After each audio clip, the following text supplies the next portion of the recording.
रहमतुल्लाह अलैह तहरीर फरमाते हैं कि चूहे और मेंढक में जब दोस्ती हुई तो चूहे ने कहा, यार मेंढक, तुम पानी में रहते हो और पानी के अंदर रहते हो, हमें जरूरत पड़े आपसे मुलाकात की या कोई इमरजेंसी में बात करना हो तो आप तो पानी के अंदर रहते हो, हम पुकारेंगे तो आवाज नहीं जाएगी, तो हम क्या करें? मेंढक और चूहा दोनों में जब गुफ्तगू हुई तो कहा एक रास्ता है। और रास्ता क्या है? कहा एक धागा। मेंढक से कहा तुम अपनी टांग में बांध लो और एक उसी धागे का दूसरा सिरा मैं अपनी टांग में बांध लेता हूं, आप पानी में रहोगे। चूहे ने कहा मैं बाहर रहूंगा, कोई जरूरत पड़ेगी तो मैं इशारा कर दूंगा, खबर हो जाएगी। मैं इशारा कर दूंगा, खबर हो जाएगी। कहा ठीक है। एक सिरा धागे का चूहे की टांग में, एक सिरा मेंढक के टांग में। अब मेंढक चला गया पानी में, चूहा इधर उधर दौड़ रहा। इतने में कौवे ने देखा, और कौवे ने जब देखा तो उसने झपट करके चोंच में चूहे को दबाकर उड़ गया।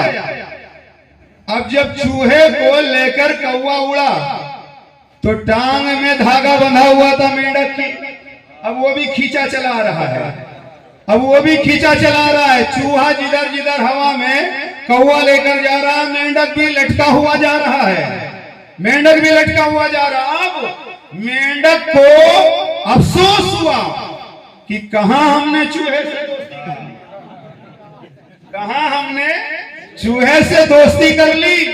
इसके चक्कर में मैं भी इधर उधर जा रहा हूं, इसके चक्कर में मैं भी इधर उधर जा रहा हूं। इस निकम्मे से अगर दोस्ती ना किया होता तो ये परेशानी हमको लाहिक न हुई होती। पता ये चला कि दोस्ती अगर की जाए तो कमजरफों से न की जाए, दोस्ती की जाए तो बेहुदा लोगों से न की जाए। उसकी वजह यह है कि अगर शराबी से दोस्ती की जाएगी तो शराबी जहां जाएगा दोस्त को ले जाएगा। डाकू से अगर दोस्ती की जाएगी तो डाकू जहां जाएगा दोस्त को ले जाएगा। चोर से अगर दोस्ती की जाएगी तो चोर जहां जाएगा वहां साथी को ले जाएगा। लिहाजा सोहबत अच्छे लोगों की करनी चाहिए, दोस्ती अच्छे लोगों से करना चाहिए। इसीलिए मैं कहता हूं कि वहां चूहे ने और मेंढक ने दोस्ती की तो मेंढक चूहे के चक्कर में वो भी जलील हो गया, वो भी इधर उधर भागता रहा चूहे के चक्कर में। इसीलिए मैं कहता हूं कि जहां चोर से दोस्ती करोगे चोर जाएगा तो दोस्ती करने वाला जाएगा। इसलिए दोस्ती का धागा मजबूती से आप पकड़ लो।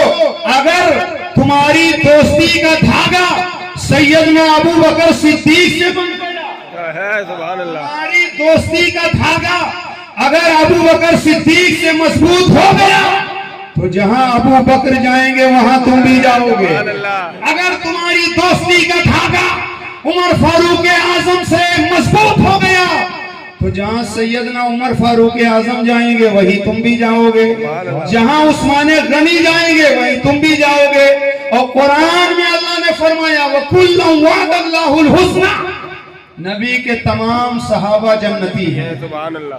नबी के तमाम सहाबा जन्नती हैं। कारी आसिफ साहब जुमला तारीखी सुनिए, अबू बकर सिद्दीक से लेकर हजरत अमीर माविया तक उनमें कोई एक ऐसा नहीं है जो जन्नती ना हो। बेशक सैयदना अबू बकर सिद्दीक से लेकर हजरत अमीर माविया तक उनमें कोई ऐसा एक सहाबी नहीं है जो जन्नती ना हो। नबी का हर सहाबी जन्नती है, नबी के तमाम सहाबा जन्नती हैं, नबी के तमाम सहाबा आदिल हैं, नबी के तमाम सहाबा जन्नती हैं। तो सोहबते सालेह तेरा तोरा सालेह कुनत, अच्छे लोगों की सोहबत अच्छा बना देती है, बुरे लोगों की सोहबत बुरा बना देती है। अच्छे लोगों के पास अगर बैठोगे तो अच्छे बन जाओगे, बुरों के साथ बैठोगे तो बुरों में शुमार होने लगेगा। पूरा समेट करके 2 जुमले में बात मुकम्मल कर दूं, नबी का बेटा नूह अलैहिस्सलाम का बेटा बुरों की सोहबत में बैठा तो काफिर बन गया। असहाबे कहफ का कुत्ता वलियों की सोहबत में बैठा तो जन्नती हो गया। अल्लाहु अकबर। अस्मते औलियाए किराम जिंदाबाद, अस्मते साहबा व अहले बैत कॉन्फ्रेंस जिंदाबाद। असहाबे कहफ हैं कौन? कुरान में तफसील से तज़किरा मौजूद है। दकिया नूस एक जालिमो जाबिर बादशाह था, जबरदस्ती वो लोगों को परेशान करता था और जो उसकी बात मानता था वो बच जाता था, जो उसकी बात नहीं मानता था उस पे वो जुल्म करता था। कुछ अल्लाह वाले लोग उन्होंने मशवरा किया कि इसके चंगुल में आ जाएंगे तो हम मारे जाएंगे, ईमान बचाना है। रात के अंधेरे में वो चुपके से शहर से बाहर निकले ताकि कहीं दूर चले जाएंगे, किसी गार में पनाह ले लेंगे, ईमान बचा लेंगे। जब रात के अंधेरे में वो अल्लाह वाले चले तो पीछे से किसी के चलने की आवाज आई। जब मुड़कर देखा तो एक कुत्ता है, वो भी पीछे पीछे चला आ रहा है। अल्लाह वालों ने पत्थर उठाया, मारना चाहा कि ये कुत्ता है, कुत्ते का काम है भौंकना, ये शोर मचाएगा, हम पकड़े जाएंगे। जैसे ही पत्थर उठाया मारने के लिए तो कुत्ते ने अल्लाह से अर्ज किया, मौला कुव्वते गोयाई अता फरमा दे, बोलने की ताकत अता फरमा दे। जैसे ही मारने का इरादा किया तो कुत्ते ने कहा, मुझे क्यों मारा जा रहा है? तो कहा, तुम भौंकोगे हम पकड़े जाएंगे। तो उस कुत्ते ने कहा, सुनो मैं कुत्ता जरूर हूँ मगर वलियों पर भौंकने वाला नहीं। मैं कुत्ता हूँ कुत्ता, लेकिन वलियों पर भौंकने वाला नहीं। इशारों में समझो, वो 4 टांग वाला वलियों के मकाम को समझ गया, 2 टांग वाले वलियों के मकाम को क्या कह रहे?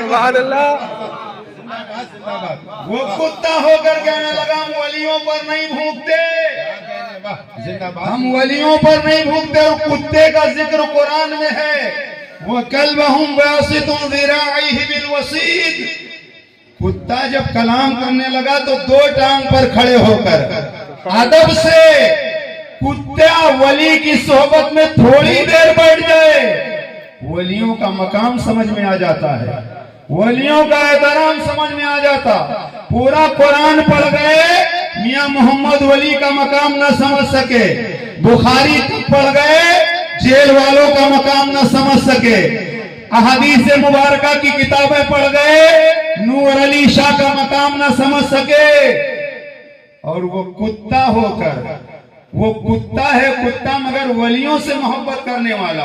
नमाज उस पे फर्ज नहीं, रोजा उस पे फर्ज नहीं, हज और ज़कात उस पे फर्ज नहीं, वो कुत्ता जन्नती हो गया। और उस कुत्ते का जिक्र कुरान में, उस कुत्ते का जिक्र मिंबर पर, उस कुत्ते का जिक्र नमाज में। तो अगर वली से कुत्ता मोहब्बत कर ले वो जन्नती हो जाए, तो कलमा पढ़ने वाला नबी का वफादार अगर वली से मोहब्बत कर ले तो यकीनन उसका मकाम बुलंद हो जाएगा, यकीनन उसका मकाम बुलंद हो जाएगा। और मालिक बिन दीनार रहमतुल्लाह ताला अलैह, आपका मुबाहिसा हुआ, मुनाजरा हुआ एक दहरिया से। दहरिया आग की पूजा करता था, तो कहा यार अल्लाह एक है। उसने कहा नहीं, हम आग की पूजा करते, इसे हम खुदा मानते। जब बात बढ़ी, झूठी शोहरत हासिल करने के लिए बहुत सारे लोग चैलेंज करते हैं और जब यूट्यूब की दुनिया में छा जाते हैं और फिर कहां गायब हो जाते हैं पता ही नहीं लगता। एक मर्तबा अगर कहीं जाना पड़ गया तो फिर समझ में आ जाता है जेल क्या है, जेल वाले क्या है। जेल और है, जेल वाले और है। अल्लाह का वली अगर जेल में बैठ जाए तब भी मेला लग जाता है, जेल के बाहर जब भी मेला लगता है। यही नागपुर की धरती है, ताजुल औलिया को जब जेल में डाला गया, जब भी मेला लगा रहता था, जेल के बाहर रहते थे। जब भी सुभान अल्लाह, सुभान अल्लाह। जेल वालों का आना नारे तकबीर, अल्लाह अकबर, नारे रिसालत, या रसूल अल्लाह, मसलके आला हजरत, जिंदाबाद जिंदाबाद। तो मालिक बिन दीनार ने कहा मुकाबला कैसे होगा? तो कहा आग जलाई जाए, तुम अपना हाथ आग में रखो। उस आग के पुजारी ने कहा हम अपना हाथ रखें, जो जल जाएगा उसका मजाक ठीक है, सच्चा है। मालिक बिन दीनार ने अपने हाथ में उस दहरिया का हाथ लिया और हाथ पकड़कर जलती हुई आग में रखा, तो न दहरिया का हाथ जला न मालिक बिन दीनार का हाथ जला। तो मालिक बिन दीनार ने कहा या अल्लाह, मैं तुझे एक मानता, तेरी इबादत करता, तेरी बंदगी करता, तुझे वहदहू ला शरीक मानता, और ये आग को खुदा मानता, ये भी नहीं जला, मैं भी नहीं जला। तो वजह क्या है? तवज्जो। तो जवाब मिला है मालिक बिन दीनार, ये जो बचा है तुम्हारे हाथ की वजह से बचा। सुभान अल्लाह, सुभान अल्लाह। तुमने इसके हाथ को अपने हाथ में ले लिया, तो खुदा की रहमत को गवारा नहीं है। जिसका हाथ मालिक बिन दीनार के हाथ में चला जाए, उसे दुनिया की आग जला सके, उसे दुनिया की आग जला सके।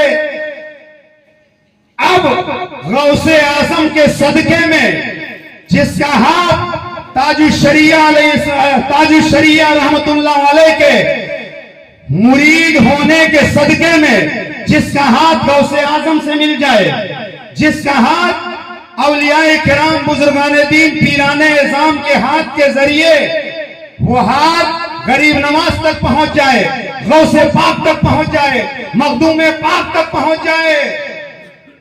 अब हाथ अपना दे दिया हुजूर गुलजार मिल्लत के हाथ में, हाथ दे दिया हुजूर गयासे मिल्लत के हाथ में, हाथ दे दिया हुजूर कायदे मिल्लत के हाथ में, हाथ दे दिया हुजूर ताजुशरिया रहमा के हाथ में।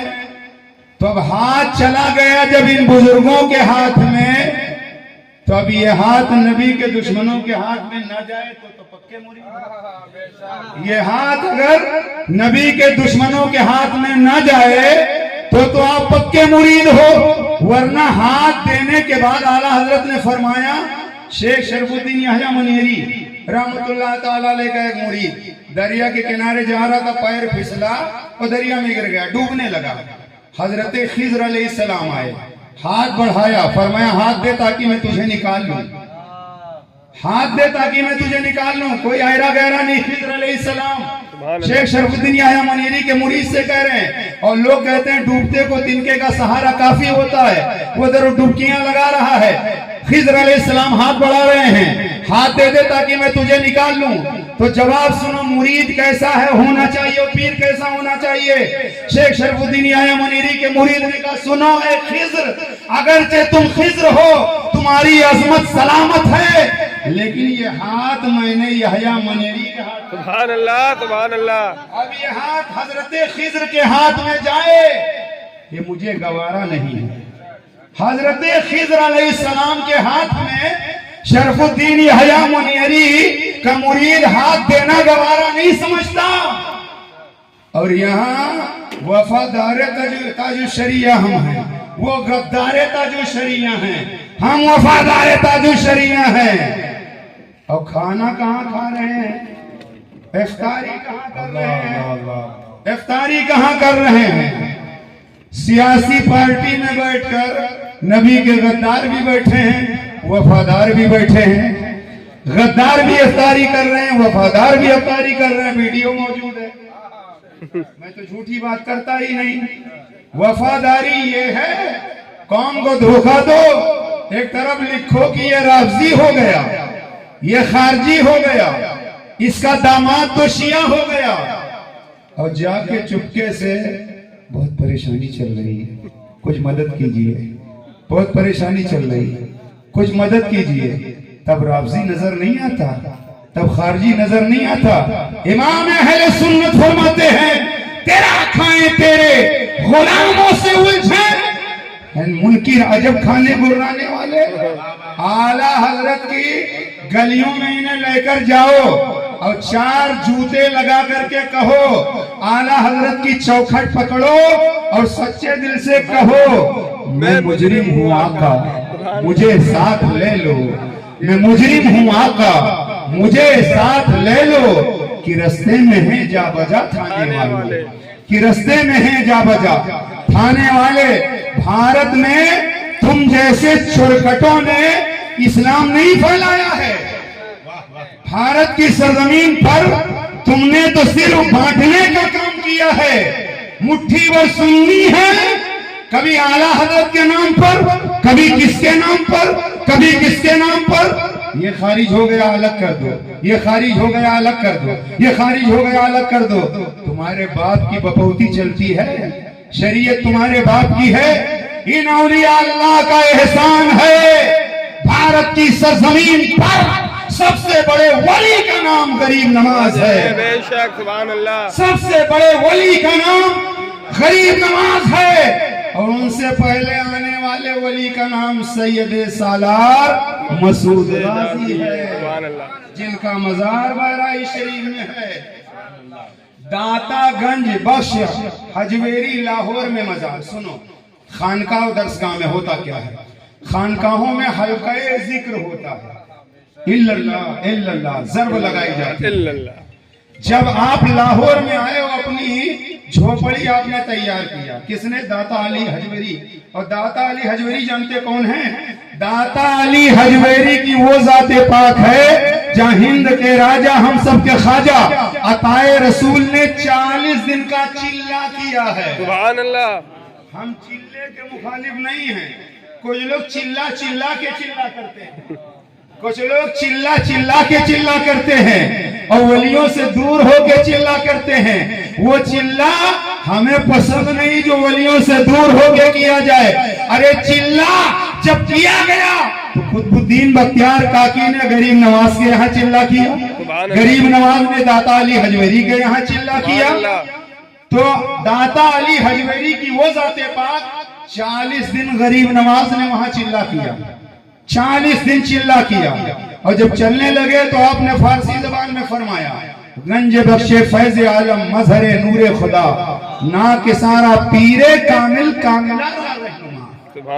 लोग कहते हैं वली कुछ नहीं देते। हिंद के राजा गरीब नवाज ने कहा ये दाता साहब हैं, खजाना बांट रहे हैं।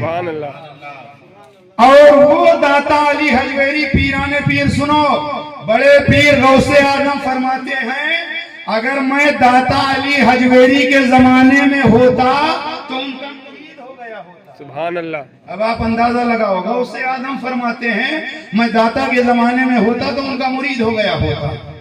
वो दाता अली हजवेरी लाहौर में आए, आपने झोपड़ी बनाई। उस जमाने का बादशाह जो था वो मुसलमान नहीं था।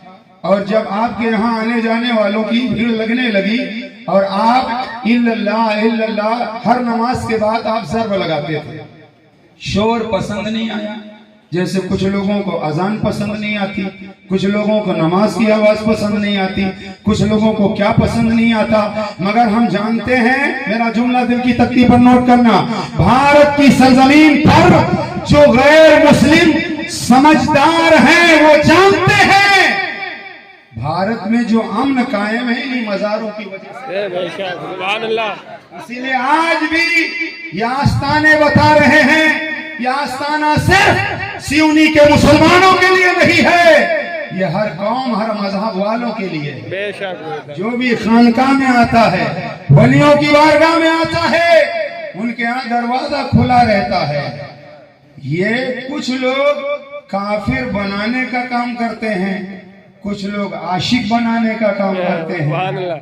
जो काफिर बनाने का काम करते हैं वो गुम हो जाते हैं, जो आशिक बनाने का काम करते हैं वो जिंदा रहते हैं।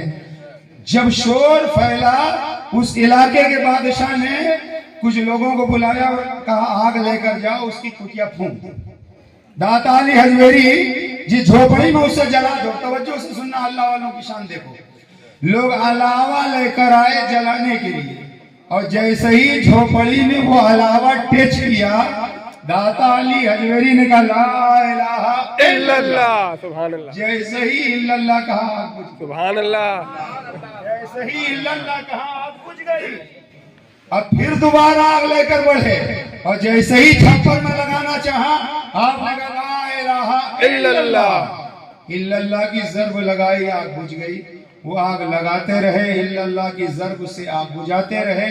जब वक्त गुजर गया तो दाता अली हजवेरी ने झोपड़ी से बाहर चेहरा निकाला, फरमाया लौट जाओ, ये गुलाम मुस्तफा की झोपड़ी है। सुभान अल्लाह ये तो दुनिया की आग है, गुलाम मुस्तफा को जहन्नम की आग भी नहीं जला पाएगी। बेशक सुभान अल्लाह। अब मुझे बताओ, जिस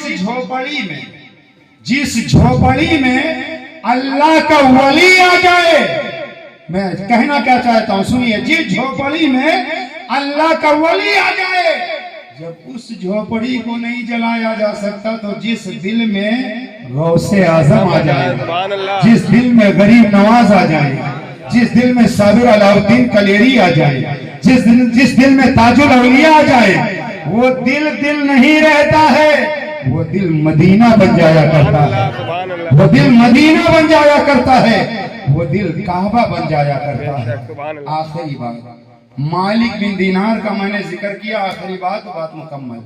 मालिक बिन दीनार आपने 60 हज अदा फरमाए। कितने? 60 हज।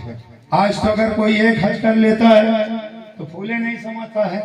60 हज उन्होंने अदा किए और फरमाते हैं कि एक बार जब मैं गया तो रश बहुत ज्यादा था, भीड़ बहुत ज्यादा थी। मालिक बिन दीनार कहते हैं मैं अरकाने हज अदा करके आया तो मैं बिस्तर पर लेटे लेटे सोचने लगा, इतने लोग आए हैं, पता नहीं कितने लोगों का हज कबूल हुआ, पता नहीं कितने लोगों का कबूल नहीं हुआ। फरमाते मालिक बिन दीनार जब रात में सोया तो मुझे बताया गया सारे लोगों का हज कबूल हो गया। बलक की धरती से मोहम्मद बिन हारून एक शख्स आया जिसका हज कबूल नहीं किया गया। अब सवेरा हुआ, कहने लगे यार वो कौन है जिसका हज कबूल नहीं हुआ, पता तो लगाया जाए। उस जमाने में खेमे अलग अलग लगते थे, यमन वालों के खेमे अलग, मिस्र वालों के अलग, शाम वालों के अलग, अलग अलग खेमे लगते थे। मालिक बिन दीनार सवेरा हुआ चले, आपने सोचा चलो पता लगाया जाए मोहम्मद बिन हारून बल्खी है कौन जिसका हज कबूल नहीं हुआ।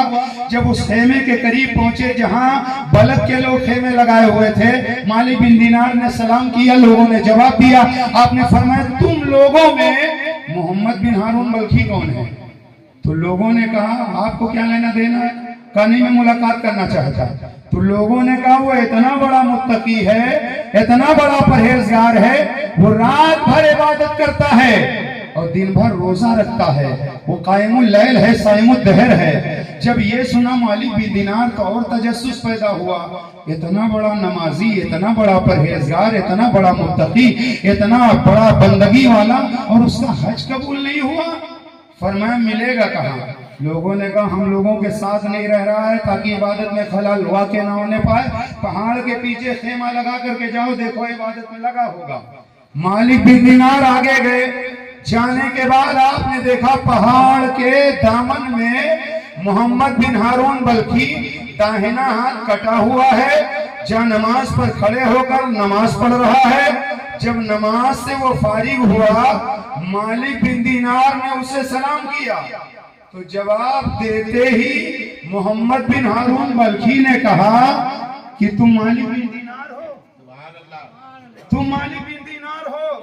तो और सोच में पड़ गए, या अल्लाह पहली मुलाकात, नाम भी जानता, इतना पहुंचा हुआ, इतना परहेजगार, मेरा नाम भी जानता, हाँ मैं मालिक बिन दीनार हूँ। फिर मोहम्मद बिन हारून बल्खी ने कहा तुम यही बताने, हाँ ख्वाब में कहा गया था कि हज मकबूल नहीं हुआ, तो उसने कहा मोहम्मद बिन हारून बल्खी ने तुम्हारा नाम मालिक बिन दीनार है और यही बताने आए हो ना कि मेरा हज कबूल नहीं हुआ। अब तो और मालिक बिन दीनार कहने लगे इसको ये भी पता है कि मैं क्या पैगाम लेकर आया हूँ। मालिक बिन दीनार करीब गए, फरमाया हाँ यही पैगाम लेकर आया हूँ, बता तू इतना बड़ा मुत्तकी परहेजगार और मुझे हुक्म दिया गया, बताया गया तेरा हज कबूल नहीं हुआ। तो वो रोने लगा, मोहम्मद बिन हारून बल्कि रोने लगा। तो आपने फरमाया रोने की वजह? कहा मैं रो रहा हूँ अगर मैं वजह बताऊंगा तो आप नाराज हो जाएंगे। मालिक बिन दीनार फरमाते हैं वजह क्या है, बताओ तो सही। तो उसने कहा, मोहम्मद बिन हारून बल्खी ने, 24 साल हो गया, 24 साल हो गया, हर साल मैं एहराम पहन कर आता हूं, अरकाने हज अदा करता हूं। हज अदा करने के बाद हर साल कोई ना कोई अल्लाह का वली आता है और मुझसे कहता है, अरे मोहम्मद बिन हारून बल्खी वापस चला जा, तेरा हज तेरे मुंह पे मार दिया गया।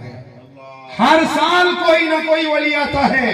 ये 24वां साल है, 24वां। ज़ारो कतार रो रहा है, फूट फूट कर रो रहा है। मालिक बिन दीनार फरमाते हैं रोने की वजह। उसने कहा, है मालिक बिन दीनार, वजह ये है, एक जमाना था जब मेरी नौजवानी का आलम था, मेरे पास दौलत की कसरत थी, जमीन जायदाद का अंबार था, मगर मैं बुरों के साथ बैठा तो मुझे बुरी सोहबत मिल गई। मैं ऐश परस्ती में मुब्तला हो गया और मैं गलत कामों की तरफ रागिब हो गया। शराब पीने लगा, जुआ खेलने लगा, ज़िनाकारी में मुब्तला हो गया। बुरों की सोहबत की वजह से मैं गलत काम में मुब्तला हो गया। और हुआ एक दिन, मालिक बिन दीनार सुनो, रमजान शरीफ का महीना था, असर और मगरिब के दरमियान मेरी माँ इफ्तारी का सामान बना रही थी। मैं शराब पीकर नशे के हालत में आया और अपनी माँ से मैंने कहा, खाने के लिए मुझे कुछ दे। मेरी माँ ने कहा, तू इतना, तुझे शर्म नहीं आती? रमजान का महीना है, एहतराम नहीं करता तो ये तू खाना मांग रहा है, शर्म नहीं आती? मालिक बिन दीनार से कहने लगा, जब मेरी माँ ने मुझ पे गुस्सा किया तो मुझे गुस्सा आया। मैंने अपने हाथ से, सामने तन्नूर आग जल रही थी, उस तन्नूर के अंदर मैंने अपनी माँ को एक जोरदार तमाचा मारा। मेरी माँ लड़खड़ाती हुई, जलती हुई आग में गिर गई। मुझे पकड़ करके लोग एक कमरे में बंद कर देते हैं। पूरी रात मैं शोर सुनता रहा, आवाजें आती रही, मैं कमरे में बंद रहा। सवेरे जब मैं कमरे से बाहर आया तो मैंने क्या देखा, मेरी बीवी साजो सामान बांधकर कहीं जाने का इरादा कर रही है। मैंने अपनी बीवी का हाथ पकड़ा, कहाँ जा रही है?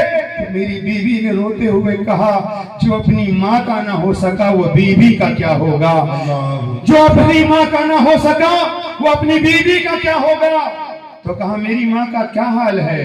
तो बीवी ने कहा, रात में तेरी माँ का इंतकाल जलने से हो गया था और रात ही में तेरी माँ की नमाज जनाजा पढ़कर कब्रिस्तान में दफन कर दिया गया। मोहम्मद बिन हारून बल्खी कहने लगा, तो मुझे क्यों नहीं बताया गया? कहा, उसकी बीवी ने, तुम्हारी माँ ने कहा था, मेरे बेटे ने मुझे जला के मार दिया है। आखिरी वक्त में भी माँ ने कहा था, मेरा चेहरा मत दिखाना, मेरे बेटे को मेरे जनाजे में शरीक ना होने देना। रात में तुम्हारी माँ को दफन कर दिया गया। इतना जब मोहम्मद बिन हारून बल्खी ने सुना तो उसने एक कुल्हाड़ा लिया और वो हाथ, जिस हाथ से उसने अपनी माँ को मारा था, उसने अपना हाथ काट दिया। हारून, मोहम्मद बिन हारून बल्खी कहता है, मालिक बिन दीनार, मैंने अपना वो हाथ काट दिया जिस हाथ से मैंने अपनी माँ को मारा था। मैंने पूरा माल, पूरी जमीन सदका कर दिया और उस दिन से मैं तौबा कर रहा हूँ, रात दिन रोता हूँ, इबादत कर रहा हूँ, तिलावत कर रहा हूँ, हर साल हज के लिए आता हूँ और मुझे वापस ये कह के लौटा दिया जाता है, तू माँ का कातिल है, तेरा हज मुकम्मल नहीं हुआ। इतना जब हजरत मालिक बिन दीनार ने सुना तो आप जलाल में आकर एक तमाचा उसे लगाते हैं, इतना बड़ा जालिम है, इतना बड़ा तू कमीना है। वापस आए, बिस्तर पर लेटे, ख्वाब में बशारत हुई। मेरे आका ने फरमाया, ए मालिक बिन दीनार, तुमने उसे मारा क्यों? मालिक बिन दीनार ने कहा, या रसूल अल्लाह, इतना बड़ा जालिम, उसने अपनी माँ के साथ ऐसा जुर्म किया, मैं मारता नहीं तो क्या करता? मेरे आका ने बशारत दी, ऐ मालिक बिन दीनार, अपनी माँ को उसने जलाया है और 24 साल हो गए, उसका हज मुकम्मल नहीं हो रहा, कबूल नहीं किया जा रहा है। लेकिन है मालिक बिन दीनार, कल वो जन्नत में जाएगा तो माँ ही की वजह से जाएगा। सुभान अल्लाह, सुभान अल्लाह। माँ का प्यार देखो, इसमें जात पात से कोई लेना देना नहीं। माँ कोई भी हो इंसानी नाते, माँ माँ होती है, बाप बाप होता है। बेटा कितना बढ़ जाए बाप के मकाम को नहीं पहुंच सकता, बेटा कितना बढ़ जाए माँ के मकाम को नहीं पहुंच सकता। अब हजरत मालिक बिन दीनार ने कहा या रसूल अल्लाह, वो जन्नत में कैसे जाएगा? तो बताया गया है मालिक बिन दीनार, कयामत का दिन होगा, हिसाब किताब शुरू होगा। इसकी माँ अल्लाह के सामने फरियाद करेगी, मौला मुझे इंसाफ दिलाया जाए। जब माँ फरियाद करेगी, बताया जाएगा तो अल्लाह की तरफ से हुक्म होगा कि इसको मोहम्मद बिन हारून बल्खी को कहाँ ले जाओ? जहन्नम में ले जाओ। पकड़कर जब जहन्नम की तरफ फरिश्ते चलेंगे बेटे को, तो माँ की तरफ पलट कर देखेगा, माँ की तरफ पलट कर देखेगा, माँ अपने बेटे को देखेगी। 2-3 मर्तबा ऐसा होगा, माँ की ममता तड़प जाएगी, माँ की ममता बेकरार हो जाएगी। माँ पुकार कर कहेगी ऐ मेरे मालिक, ऐ मेरे खालिक, इंसाफ तूने कर दिया, या अल्लाह मैंने अपने बेटे को माफ कर दिया, तू भी माफ कर दे। मैंने अपने बेटे को माफ कर दिया, तू भी माफ कर दे। जब माँ माफ कर देगी, रब माफ कर देगा। मैं बताना ये चाहता हूँ, आप आसमान में क्यों ना उड़ रहे हो, माँ का मकाम पहचानो। आपके पास दौलत का अंबार क्यों ना हो, माँ बाप के मकाम को पहचानो। और वलियों को जो मकाम मिला है, माँ बाप की खिदमत की बुनियाद पर मिला है। और माँ बाप की अजमत, माँ बाप की खिदमत हर नौजवान पर, हर बूढ़े पर, सब पर लाजिम है कि वो अपने माँ बाप का एहतराम करे, माँ बाप को समझे, माँ बाप के मकाम को पहचाने। जो लोग अहले बैत के मकाम को नहीं पहचानते, जो लोग सहाबा के मकाम को नहीं पहचानते और अहले बैत पर वो भोंकते हैं, कुछ लोग सहाबा पर भोंकते हैं। मैं कहता हूँ अहले बैत की शान में गुस्ताखियां करने वालों को घर जाना चाहिए, अपनी माँ से तहकीक करना चाहिए, अपनी माँ से तहकीक करना चाहिए।